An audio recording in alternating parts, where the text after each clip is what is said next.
If you've done any type of traveling, like I have done over the years, sometimes that traveling takes you into the night. Sometimes there are long trips, and you're driving at night, and sometimes you're driving through an area where it's almost totally dark. There's not much of the road that you can see. To the left, to the right, behind you looks almost pitch black. And that creates a certain tenseness, that darkness around us. Some of you may have traveled to the feast and took a car ride, and some of it is taking you driving at night. And you're just in a certain mindset and attitude because of all that darkness around. And then you turn a corner. I might turn a corner, go around a mountain, and there is a city. There is a town with its lights shining. And the mere visual of seeing those lights changes the attitude, changes the feeling. And even if you can't see the town or the city, the light's reflecting. The glow of the light somehow changes the mood, kind of picks up the spirit. Or maybe some of you, like I have over the years, have taken trips overseas to the feast. Now, when we go down to the Caribbean, the second leg of the trip typically out of Miami leaves late in the evening. So somewhere midway between the trip, it is nighttime. And you're high up into the sky, and you're looking out through the window, and there's darkness. You look out, and you cannot see anything. You look down hoping you see anything, nothing. It's all darkness. And maybe all we see is what seems to be that dim strobing light from the plane. And many times I've noticed once we're in that, once I notice that, and I look at the other passengers, everyone's quiet. Everyone seems to have a down feeling. There's a quietness. And then all of a sudden, out on the horizon, on one side of the plane or the other, you start to see lights. As you get closer and closer to the destination, the lights get bigger and brighter. And the passengers start to sit up, and they're looking out through the window, and they're looking at the lights. And then the intensity starts to build. What seemed to be dull and quiet, there's now energy and enthusiasm because we're seeing lights. We're close to our destination, and the mood changes. Light has a powerful effect. And the Bible uses light as an analogy to the effect we should have. The effect that light should have in our lives, and also effect of the light coming from us on others around us. Turn with me to Matthew chapter 5. And Mr. Mann touched on this area that we're going to start on, so it's kind of a good starting off point from where he left off. Let's turn to Matthew chapter 5.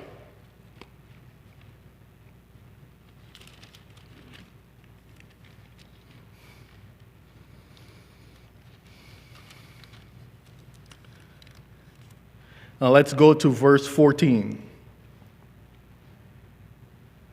Matthew 5, verse 14. You are the light of the world.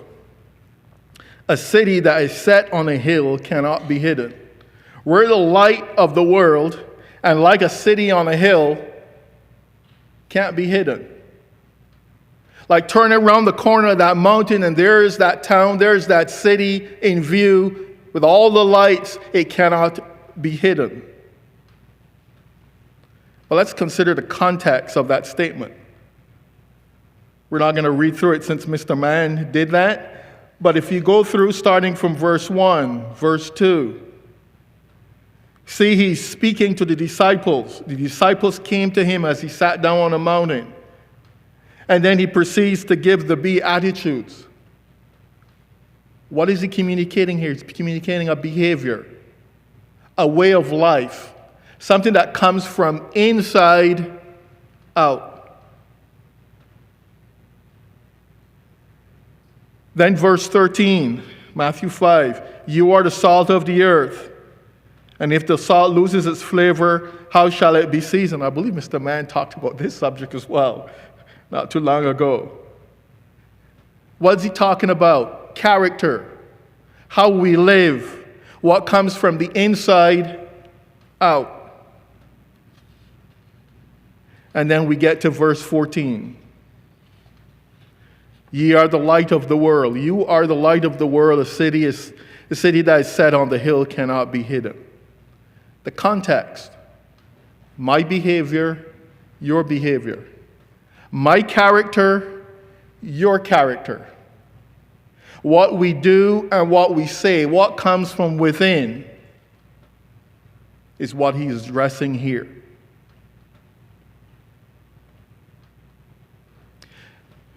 As I said before, the Bible uses light as an analogy for our character, what our character and human behavior should be, how we live our lives in this world of darkness. Turn over to John chapter 1. John chapter 1. We're going to consider one aspect, one quality about light. And now we're going to look at an example of, if you want to use the term, a biblical hero, a Bible hero, that exemplified this characteristic of light. John chapter 1.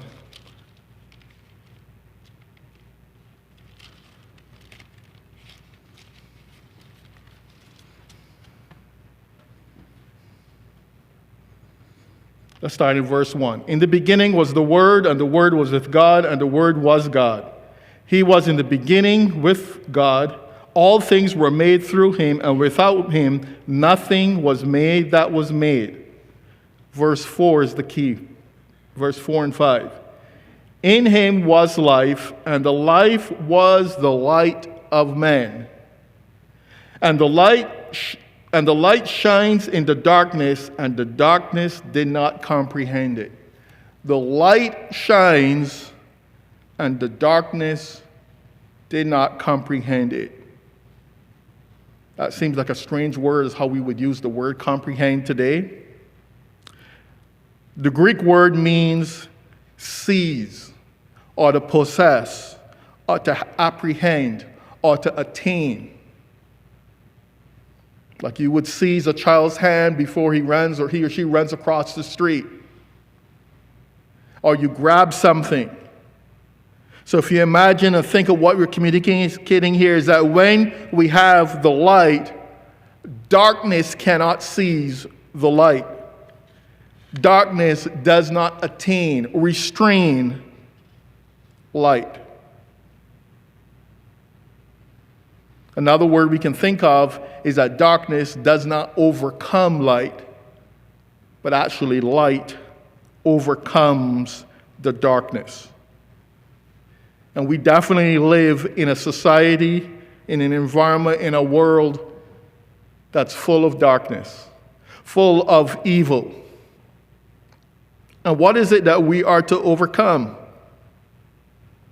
Well, let's turn over to Romans chapter 8. Romans chapter 8, if the light is in us, we are the light of the world, and we have the example of Christ being the light of men, and that light shone, and the darkness did not overcome it, then we should be doing the same thing. The light that's in us should be doing the same thing. Romans chapter 8.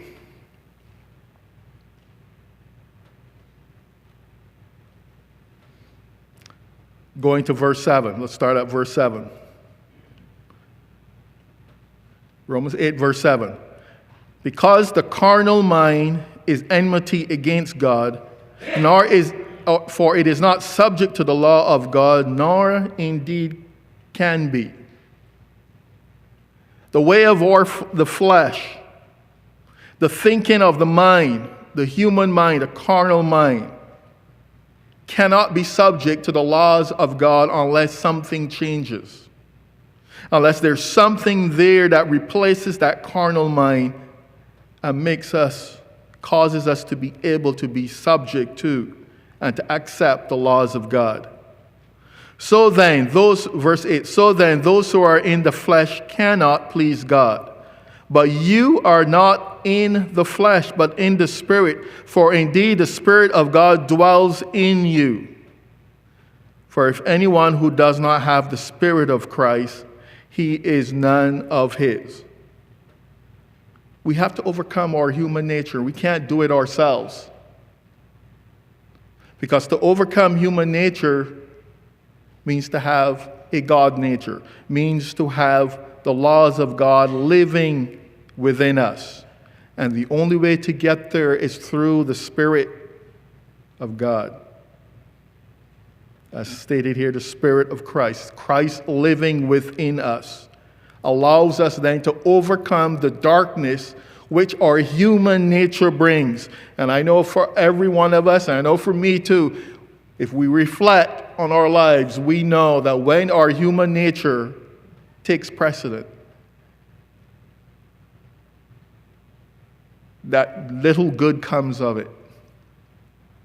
And we have to repent of that.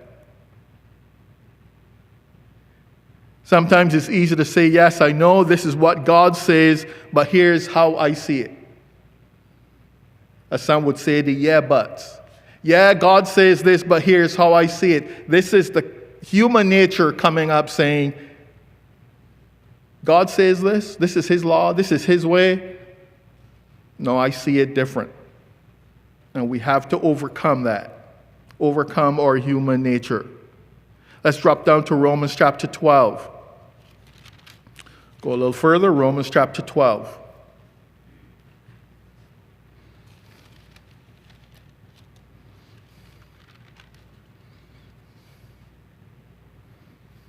Let's go down to verse 19, Romans 12, 19. Romans 12, 19. Beloved, do not avenge yourselves, but rather give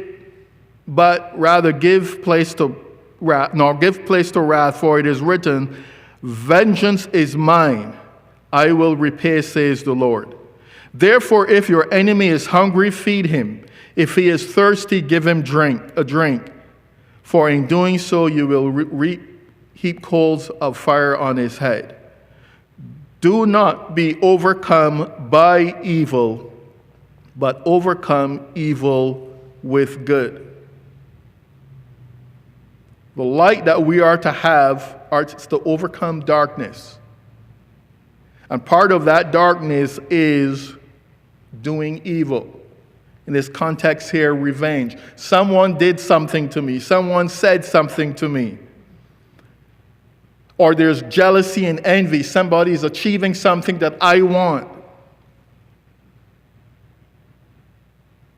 And now the thought of wrongdoing, the thought of evil comes up.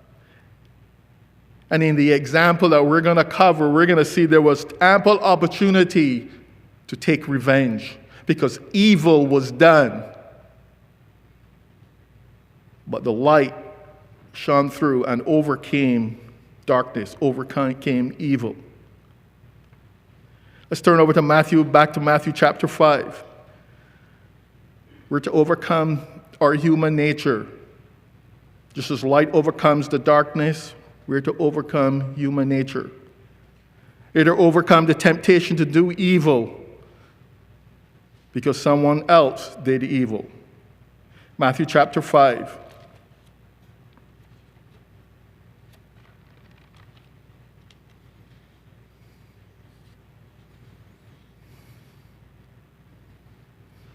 Starting in verse 38. Matthew, in the round book. Matthew chapter 5.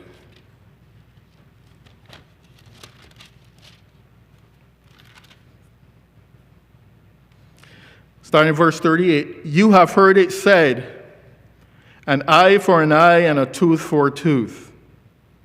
You hurt me, I hurt you back. But I tell you not to resist an evil person, for whoever slaps you on the right cheek, turn the other to him also. If anyone wants to sue you and take away your tunic, give him your cloak also.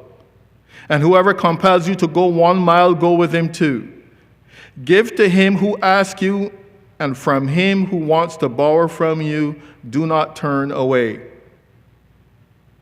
When we do these things, the light of Christ is shining through. We are like that light of the world, that light on a hill. You have heard it said, you shall love your neighbor and hate your enemy. And in society, that seems reasonable. But those of us who are following Christ and his example, Christ is saying something different is to shine through our lives.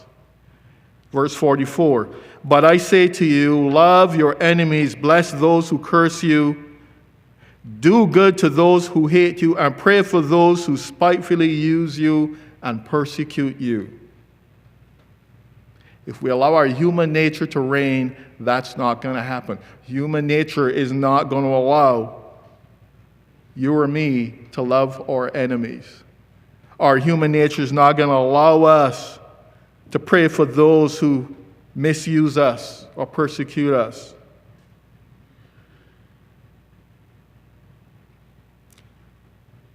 Verse 45.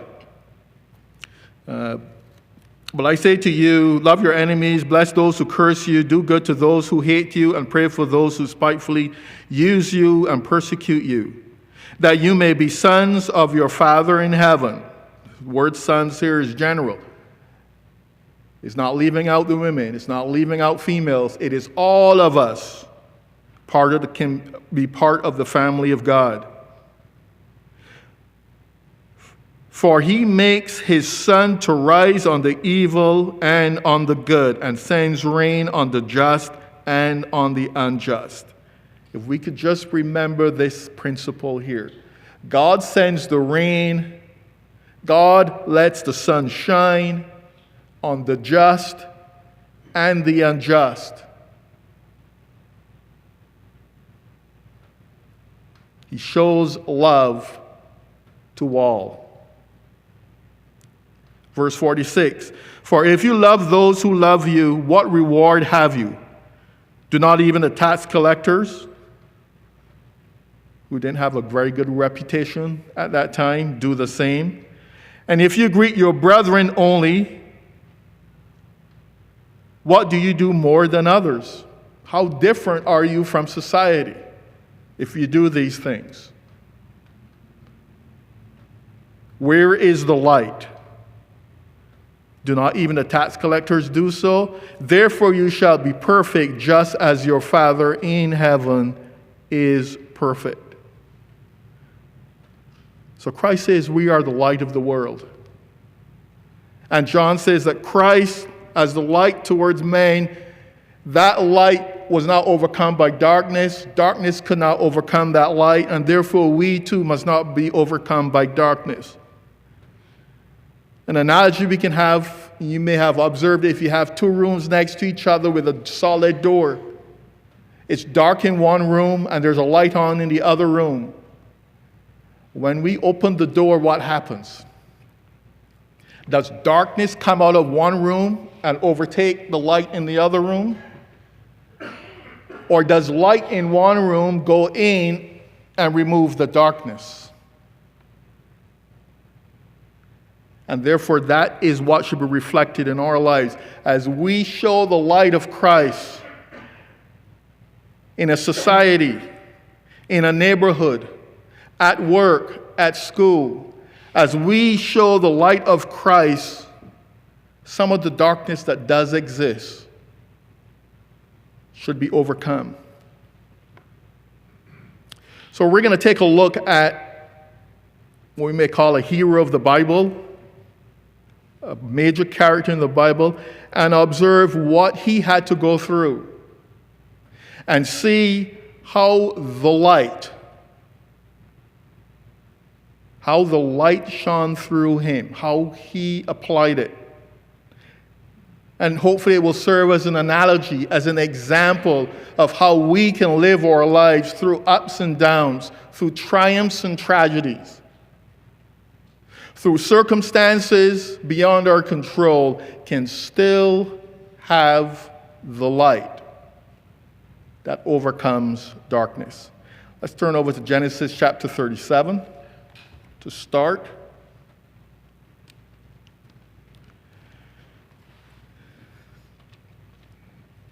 Genesis chapter 37.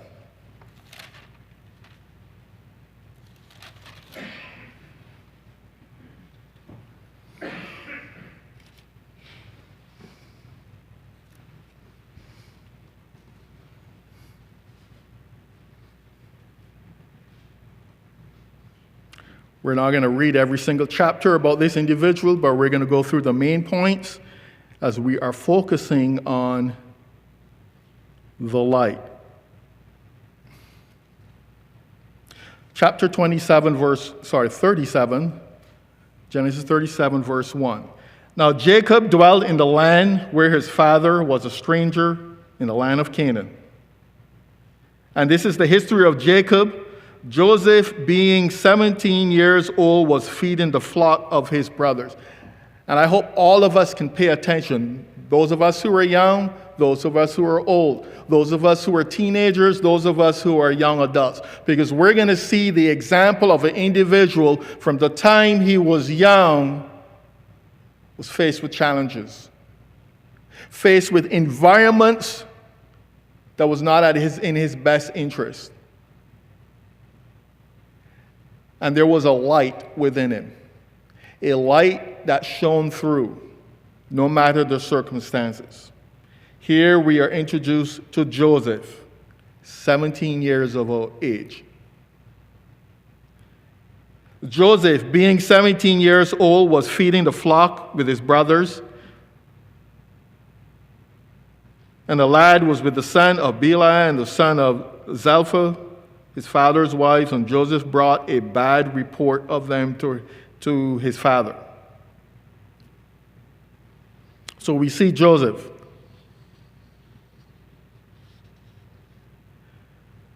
Notice verse 9.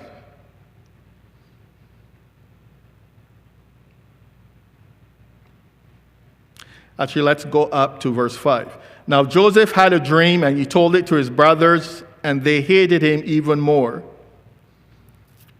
So he said to them, "Please hear this dream which I had dreamed." And he proceeds to tell the dream. Verse 8, and the brothers said to him, "Shall you indeed reign over us, or shall you indeed have dominion over us?" So they hated him even more for his dreams and for his words. Seems as if that hatred continually grew and grew and grew. Verse 9, then he dreamed still another dream and told it to his brothers.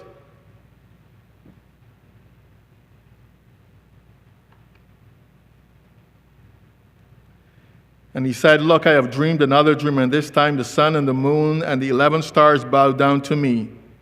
So he told it to his father and his brothers, and his father rebuked him and said, "What is this dream that you have dreamed? Shall your mother and I and your brothers indeed come to bow down to the earth before you?" They could not believe what that dream was saying.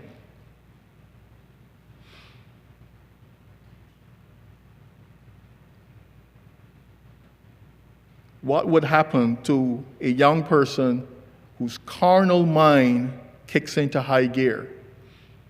Brothers don't believe what he's saying or what she's saying. Mom and dad doesn't believe what she or he is saying. Seems that all around there's disbelief, unbelief. Verse 12. Then his brothers went to feed the father's flock. Verse 13, and Israel said to Joseph, "Are not your brothers feeding the flock in Shechem?" Go, I will send you to them. And so he said to him, Here I am.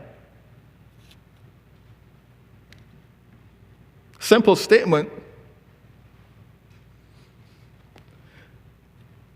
But how many in today's world of a young person, if they felt that mom and dad wasn't understanding him or her, and mom and dad wanted him or her son or daughter to do something, they would say, yeah, let me do it.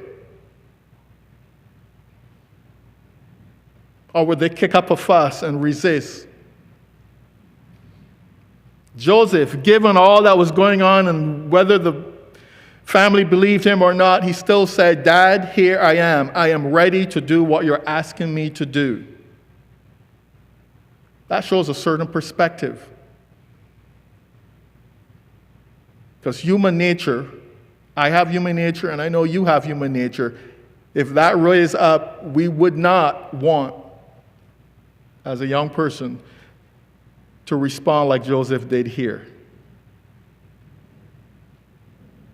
Then he said to him, Go please and see if all is well with your brothers and with the flocks, and bring word back to me. So Joseph goes out.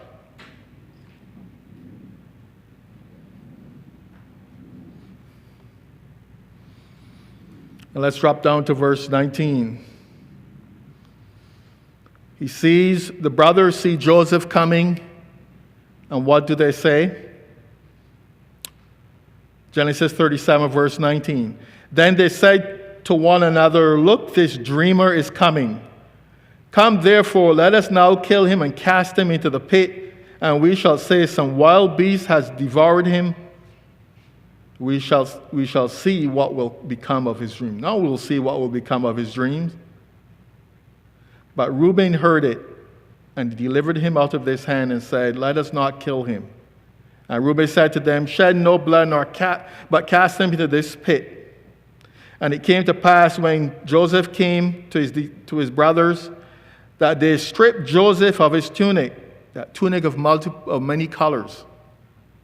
And they took him and cast him into the pit, and the pit was empty. There was no water in it. Can you imagine how Joseph must have felt as that was actually happening? His brothers are attacking him and pushes him down into a pit. Now, whether he knew that pit had no water in it, was not a well with water in it, or was empty, we don't know. But what a traumatic event to experience as a young person.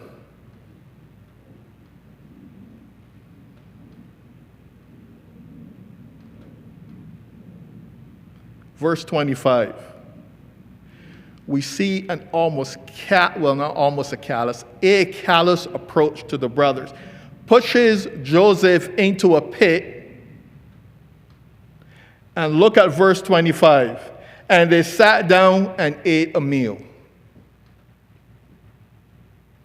You know, sometimes we hear reports of cold-blooded murders, or somebody committing a heinous, terrible crime, and then they go off and do something as if nothing ever happened. You can almost see this picture here. They have just committed a horrible thing, and then they go sit down to eat as if nothing happened. Continuing in verse 25. Then they lifted their eyes and looked, and there became a company of the Ishmaelites coming from Gilead with their camels, spices. They were going down to Egypt.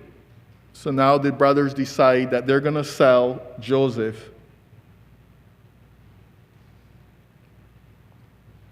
Verse 27, Come, let us sell him to the Ishmaelites, and let not our hand be upon him. So Joseph is lifted out of the pit, sold for 20 shekels of silver, and Joseph is on his way to Egypt. However you want to picture it in your mind, he's pulled out of a pit and placed into something. In my mind, I picture a cage or some restraint. And as that caravan is leaving, he is looking at his brothers, looking at him, and he is wondering, brothers, what are you doing? And the land that is his home is going further and further and further away out of his distance. He does not necessarily know where he's going. Maybe he knows he's going to Egypt.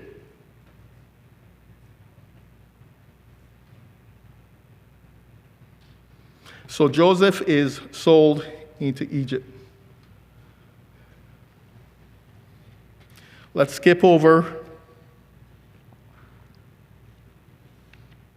to chapter 39, Genesis chapter 39.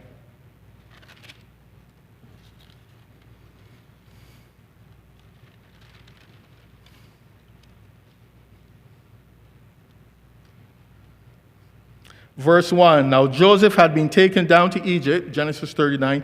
Joseph had been taken down to Egypt, and Potiphar, the officer of Pharaoh, captain of the guard, an Egyptian, bought him from the Ishmaelites who had taken him down there. The Lord was with Joseph, and he was a successful man, and he was in the house of his master, the Egyptian. We read the phrase, the Lord was with Joseph. Now, that doesn't mean that Joseph just sat back. Oh, the Lord is with me, so no matter what I do, no matter what I say, God is going to make it good. As we read the story, what we see is that Joseph had a certain character. And God was able to use that. So God was able to be next to, with Joseph. So the Lord was with Joseph. Verse 3, and his master saw that the Lord was with him, and that the Lord had made all that he did to prosper in his hand. If human nature was totally ruling Joseph, what would his response most likely be?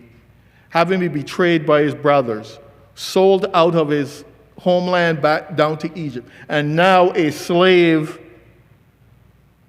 in Egypt. There was a light in him, so that whatever he put his hand to do, he did his best, no matter the circumstance. Verse 4, so Joseph found favor in his sight and served him, and he made him overseer of his house, and all that he had he put under his authority. So this captain is not going to put everything under someone who is not a good worker, who is not an honest person, who is not trustworthy. Joseph had to show these characteristics.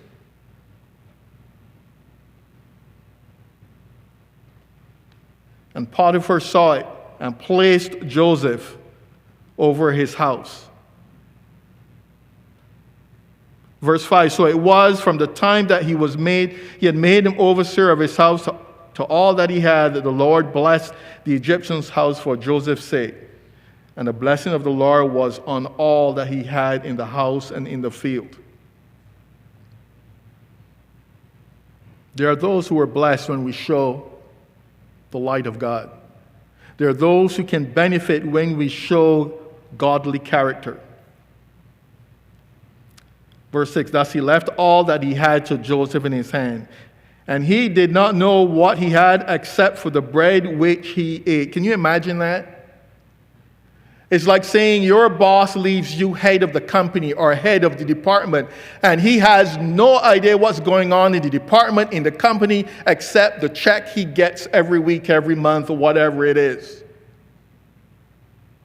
A reflection of Joseph, despite what he had gone through, despite what he was going through.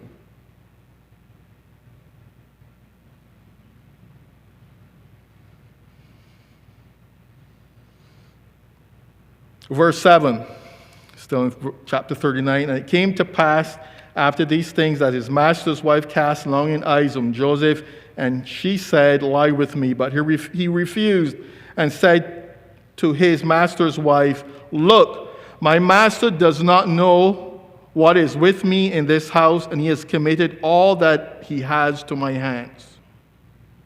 There is no one greater in this house than I.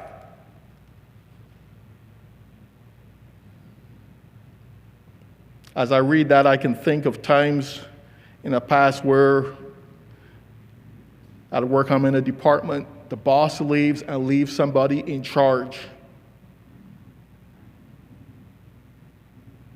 And it's interesting to think about how different people respond when the boss leaves them in charge. Puts everything into their hand for a while. Nor has he kept back anything from me but you, because you are his wife. Now we see a glimpse of what is driving Joseph with this statement. Now then, can I do this great wickedness and sin against who? Against Potiphar? Against Pharaoh?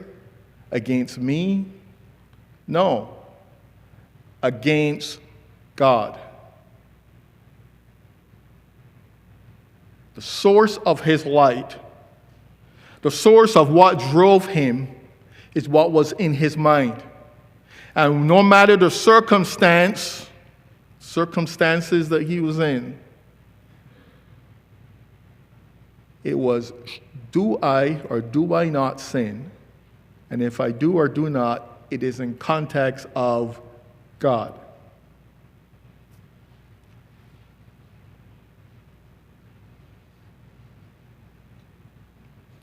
Drop down to verse 11. And it happened about this time when Joseph went into the house to do his work, and none of the men of the house was inside, that he caught him by his garment and said, lie with me.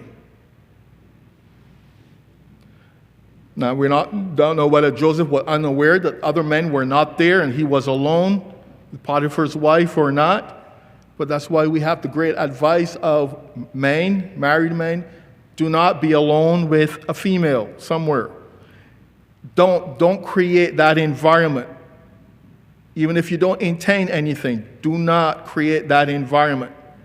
And she caught him by his garment, saying, lie with me. But he left his garment in her hand and fled and ran outside. What do we picture here? Did he linger around?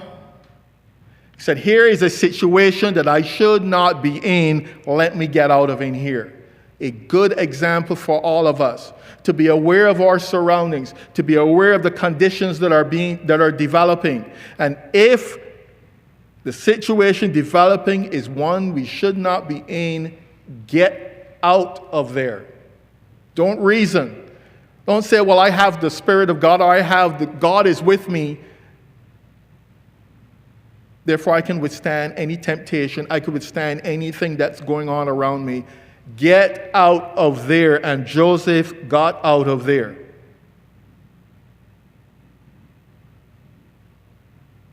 You can picture in your mind that he hastily left.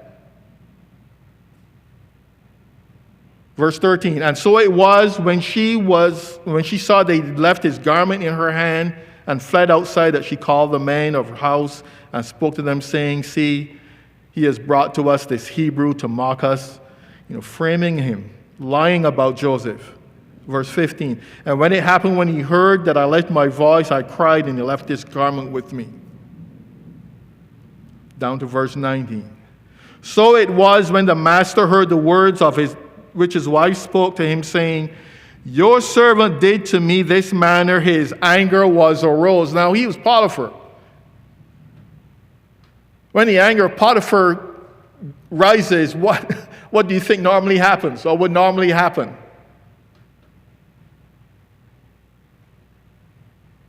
Then Joseph, master, verse 20, took him and put him into prison. So here's Joseph framed for something he did not do and put into prison. What would human nature do if that was what ruled Joseph? What would human nature do to you and me if we found ourselves in a similar situation? We may not be placed in prison, but we may be wrongly accused of something. Maybe we worked hard for that promotion and really should be the one to get that promotion, but we didn't. Maybe we worked hard to be on that team and didn't get there. Maybe we're accused of something that we did not do and was punished wrongfully for it. What would that human nature, that darkness, cause us to do? Verse 21, in chapter 39. We're going through this life of Joseph from the perspective of how did Joseph react to the different circumstances in his life? And is it an example of how a certain light is supposed to shine of the people of God, no matter the circumstance? What is the focus that drives us, in the example here of Joseph, that drives us forward no matter the circumstance? That now, many, many years after this event, that light still shines like the city on a hill, to give light to all. Gives light to us. Verse 21. But the Lord was with Joseph and showed him mercy and gave him favor in the sight of the keeper of the prison. And the keeper of the prison committed to Joseph's hand all the prisoners who were in the prison, whatever they did there, it was his doing. Well, here we go back in a circle again. I mean, in Potiphar's house, what happened? He rose to be over all of Potiphar's house. He's framed, so to speak, and put in prison. And now he rises to be over all the prison. What would human nature say? Well, I've been down this road before. I'm not doing this again. What does the light of God, what does the light of Christ say? I'm going to live a positive, good example no matter the circumstance. So here we go, that cycle again. And Joseph is still living that same way of life so that the keeper now of the prison can commit everything into Joseph's hand. Verse 23, the keeper of the prison did not look at anything that was under Joseph's authority. Just like Potiphar. Potiphar didn't know what was going on in his house except when he sat down to eat. The prison keeper didn't have to look at what Joseph was doing because Joseph had a certain character that shone through no matter the circumstances.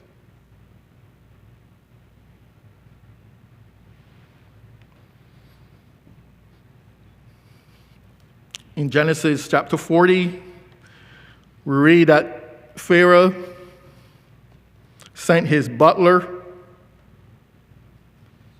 and his baker into prison. They had a dream. Joseph interpreted it. Joseph asked the butler that when he is restored to remember me.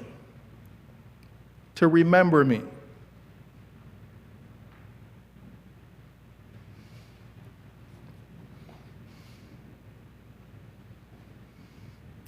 But he was not remembered. Butler did not remember him.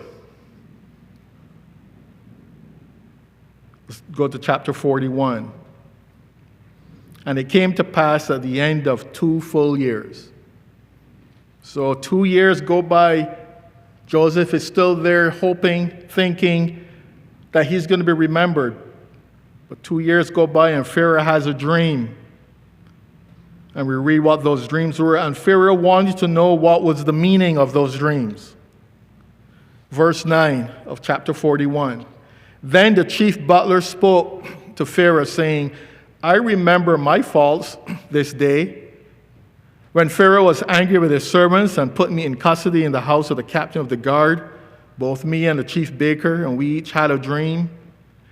Verse 12, now there was a young Hebrew man with us there, a servant of the captain of the guard. And we told him, and he interpreted our dreams. And it came to pass. Verse 14, so Pharaoh sent and called Joseph.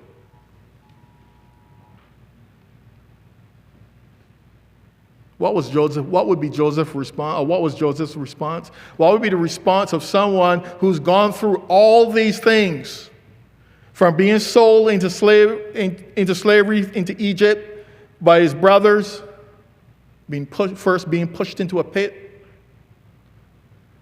sold by his brothers, watching his homeland disappear in the horizon as he's taken away, to be purchased in Potiphar's house, rising to the top, being given all authority, then to lose it all under a false accusation, to rise to be head leading over in the prison, management of the prison, being forgotten for at least 2 years, even though he interpreted the dreams for someone who was in power or at least area of influence, and now Pharaoh wants to talk to him.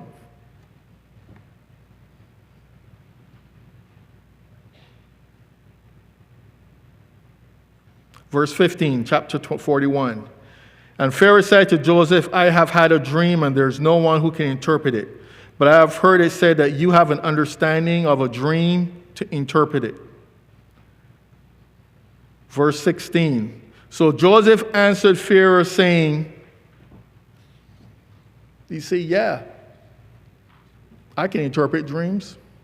It's about time someone recognized me for that. Yeah, I lived a good life. I did good things, and look what has happened to me. No, notice what Joseph says. It is not in me. God will give Pharaoh an answer of peace. His focus was on God. Just as he told Potiphar's wife, I am not going to do this thing and sin against God. Told Pharaoh, it's not me. It is God who will give the answer. So Pharaoh states what he saw in his dream.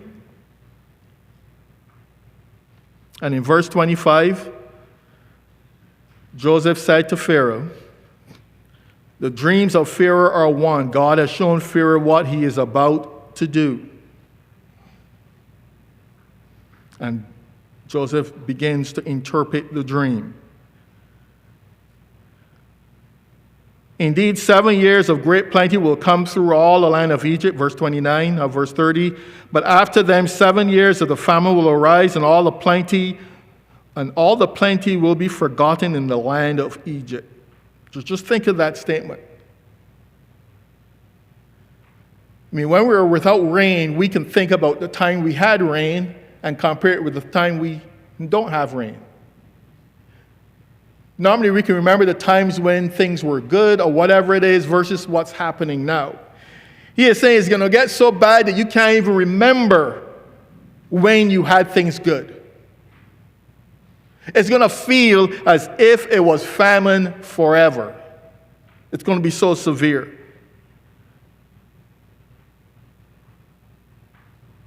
Famine will arise, and all the plenty will be forgotten in the land of Egypt, and the famine will deplete the land. So the plenty will not be known in the land because of the famine. It will be very severe. Nowhere in here we read that Joseph is saying, that serves you right, how you treated me. I am away from my family. I'm away from my land. I'm glad this is coming to you. See, that's human nature. That's wanting to take revenge. That's the darkness that does exist in the society around us. But we're not to be of the darkness. We are to be of light. And the light overcomes the darkness. And we see that same light was in Joseph, and it overcame the darkness that was around. Verse 33, Joseph continues, now therefore let Pharaoh select a discerning and wise man and set him over the land of Egypt. Let Pharaoh do this, and let him appoint officers over the land to collect 1/5 of the produce of the land of Egypt, in the 7 plentiful years. Here's Joseph helping. Here's Joseph saying, here's what we can do to address the situation. The only way that can happen is if he is of a certain mindset that is different than what human nature would tell us to do. To want to take revenge, to even hold back from suggesting things that will help.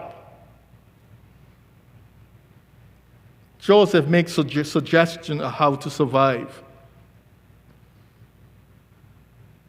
And what happens? Verse 38. And Pharaoh said to his servant, can we find such a one as this, a man in whom is the Spirit of God? And Pharaoh said to Joseph, inasmuch as God has shown you all of this, there is no one as discerning and wise as you. Therefore, you shall be over my house, and all my people shall be ruled according to your word. Only in regard to the throne will I be greater than you. It seems like a third time around. Now he's placed under Pharaoh, and everything is under him. The only thing above him from a physical human standpoint, as far as Egypt was concerned, was Pharaoh himself.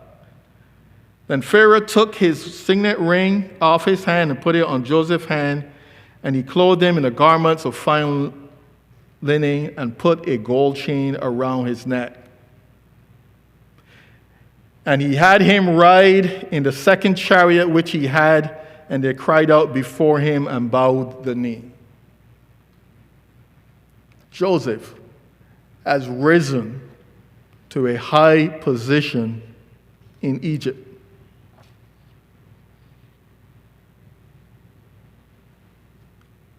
Was it luck? Or was it because he kept a focus? That he kept his vision on God.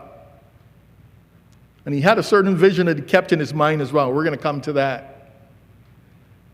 And whether he was at the top, head of a household, head over a whole group of people, was in the prison, or whether he was down at the bottom,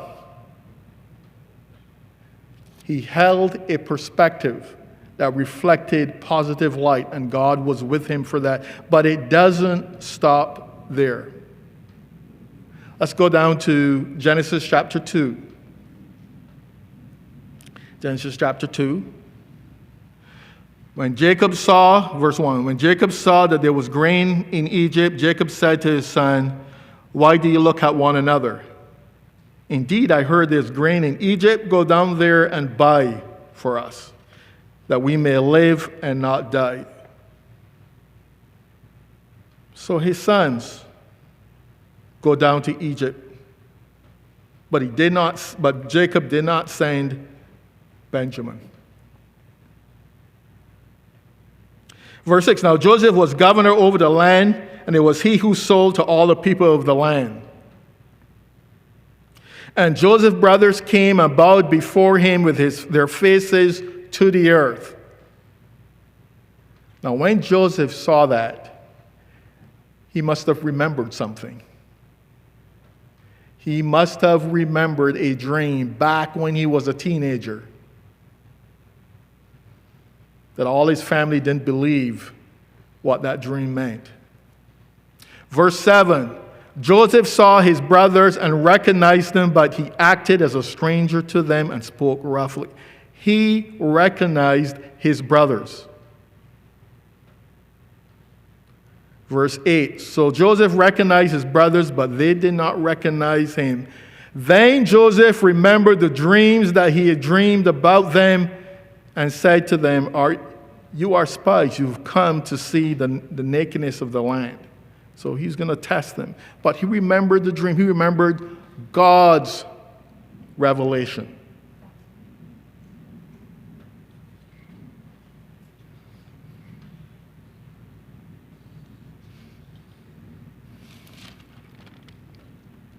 Let's drop down to verse 17. He said they were spies, so he puts them all in prison. So he put them all together in prison for 3 days. Then Joseph said to them, the third day, do this and live.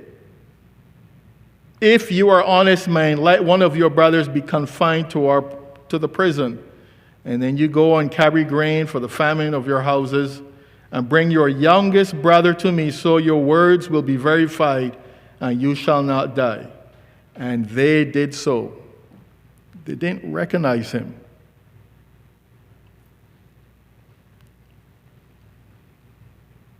Then they said to one another, verse 21, we are truly guilty concerning our brother, for we saw the anguish of his soul when he pleaded with us, and we would not hear. So we got an insight as to the feelings Joseph was having as they were going to throw him into that pit and they were going to sell him. We are truly guilty concerning our brother, for we saw his anguish as he pleaded with us, and we did not hear. Therefore, this distress has come upon us. And Reuben answered them, saying, did I not speak to you, saying, do not sin against this boy? Verse 23. But they did not know that Joseph understood them, for he spoke to them through an interpreter. And he turned himself away from them and wept.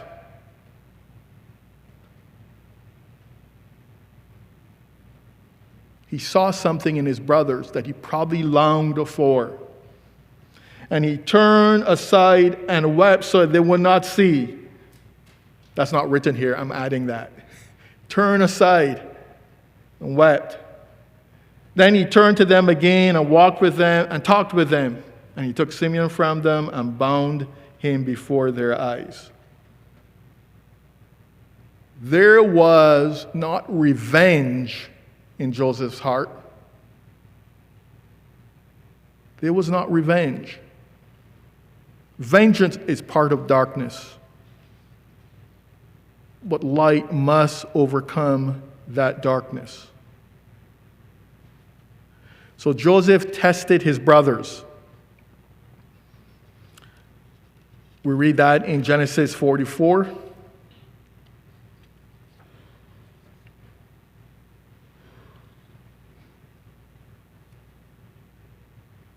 Actually, let's go to Genesis 43.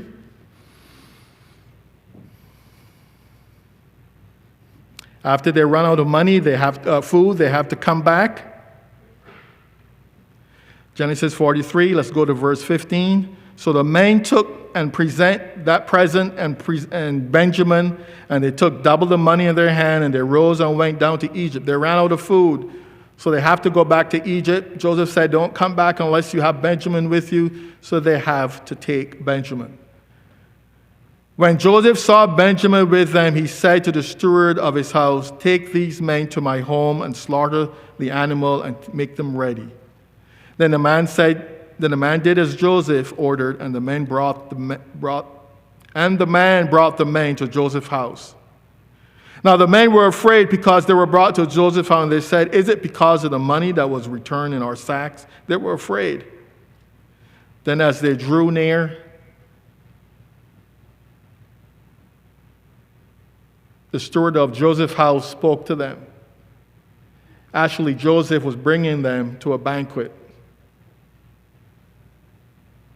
Peace be with you. Do not be afraid. Your God and the God of your fathers has given you treasures in your sack. I had your money. So then they brought Simeon out.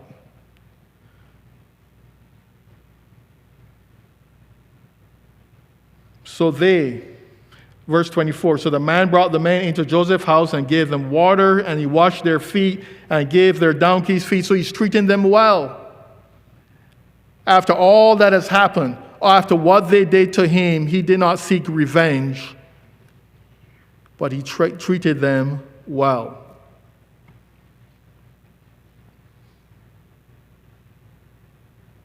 Verse 26, and then Joseph came home and brought them they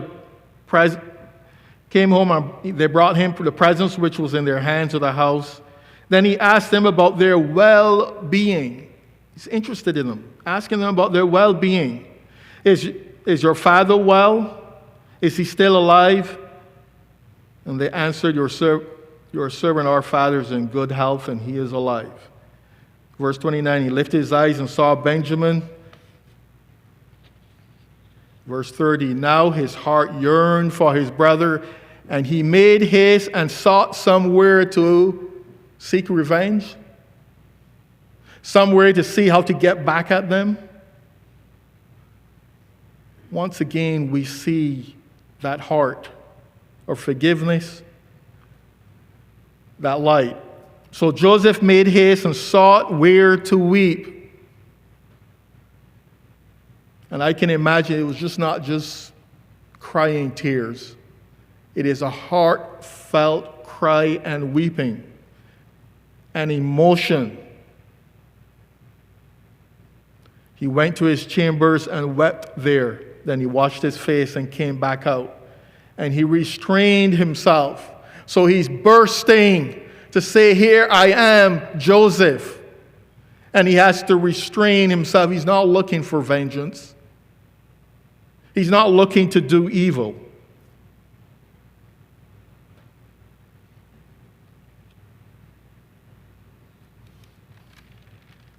So now let's skip over to Genesis chapter 45. He tests them.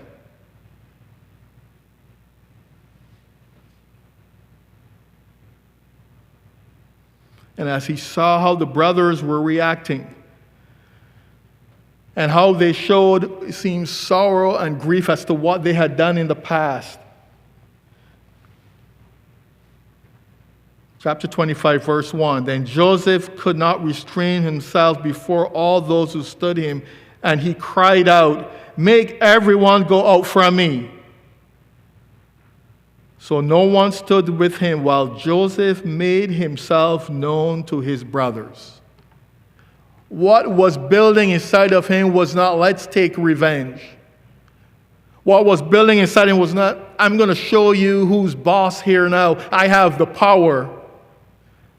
What was building inside of him was wanting to reveal himself, to say you are safe.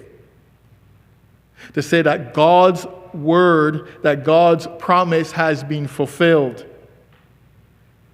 Verse 2, and he wept aloud, and the Egyptians and the house of Pharaoh heard it. And Joseph said to his brothers, I am Joseph. Does my father still live? But his brothers could not answer him, for they were dismayed at his presence. And Joseph said to his brothers, please come near to me. So they came near. Then he said, I am Joseph, your brother, whom you sold into Egypt.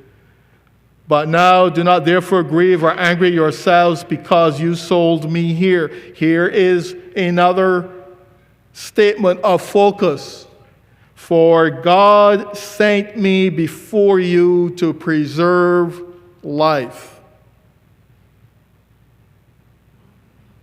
The focus was on God and his purpose and God's mission and what God promised. And whether he was up at the top or down at the lowest low, the focus was still on God and his purpose.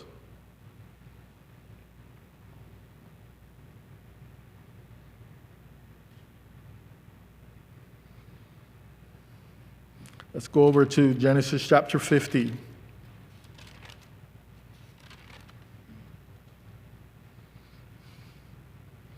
As Jacob is dying,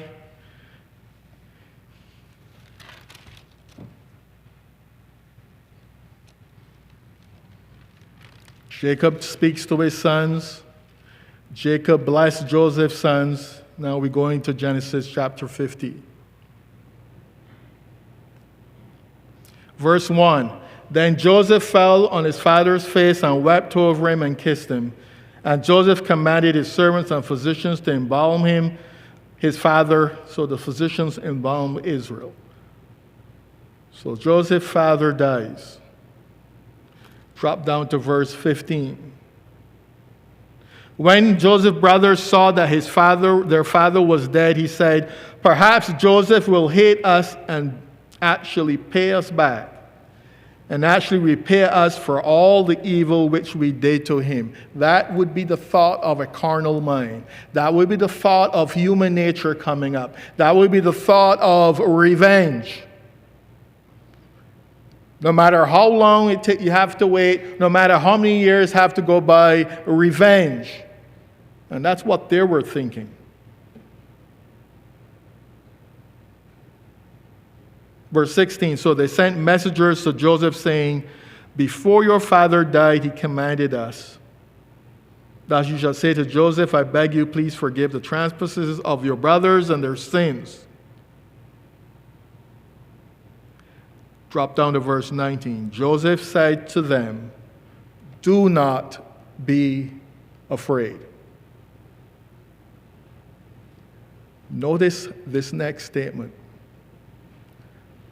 For am I in the place of God? Am I in the place of God? Through ups and downs, through circumstances we find ourselves at work, at school, in the neighborhood, even amongst ourselves, our focus must be on what God wants us to do, what God wants us to say, what God would want us, how God would want us to behave. The moment we deviate from focusing on God, the light ceases to shine. See, that's the only way you can not have light. Darkness cannot overcome light. The light has to go out for darkness to exist. And if we move our minds off of the things of God, that light is going to diminish.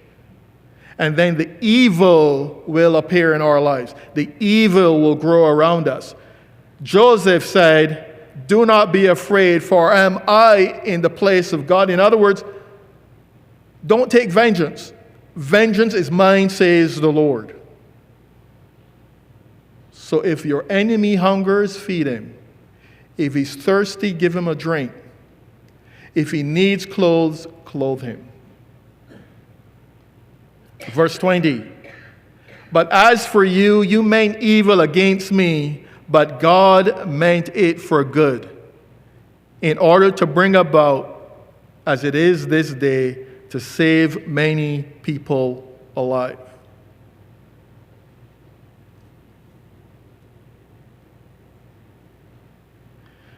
And we see that Joseph, his dream came true even when others didn't believe it. Because it was what God was saying he was going to do. He rose several times to the top. He did not forget that. Forget who was and is his God. He did not seek revenge. He did not let darkness overcome him, but he allowed his light to shine, that even when things seemed down, that light shone, those around him saw, and he rose. And even though he fell again, that light continued to shine because his focus was on God. As we wrap this up, I want you to remember then, as we reflect on the life and example of Joseph and the light that shone from him in his life, no matter the circumstances. That light needs an energy source. And he remembered that his light came from God, and therefore he can keep his focus on God. And we need to remember that. You can jot down 1 Thessalonians 5, verse 5. You are sons of light. We are not of the night nor of darkness. What comes from within us out needs to be the light. John chapter 12, verse 46, Christ says, I am the light. I am the light into the world, that whoever believes in me should not abide in darkness. This should be our lives. Christ, the light within us, and there is no darkness. There is no evil. There's no revenge. We are putting human nature out of our lives. And then we can reflect that light so that others can see. And as we reflect that light for others to see, they can be influenced. So do our children see the light of Christ in us? Do our parents see the light of Christ in us? Do our friends at school, our friends, associates at work, do our neighbors around us see the light of Christ within us, no matter the circumstances we're in? Let's turn back to Matthew chapter 5, where we started.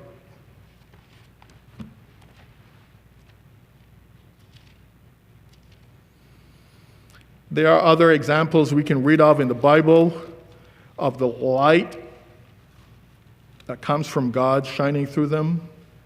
Joseph is a great example of focusing on God, of focusing on his promises. And whether things were going well or not going well, he kept that focus.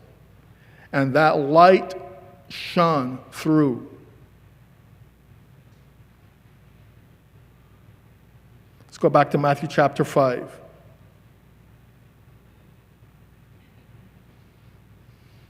Verse 14. You are the light of the world. The city that is set on a hill cannot be hidden.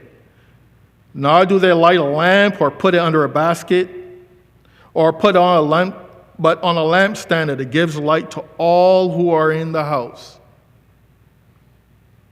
Let our light shine, that those around us, whatever circumstances we're in, they can see that light of Christ within us.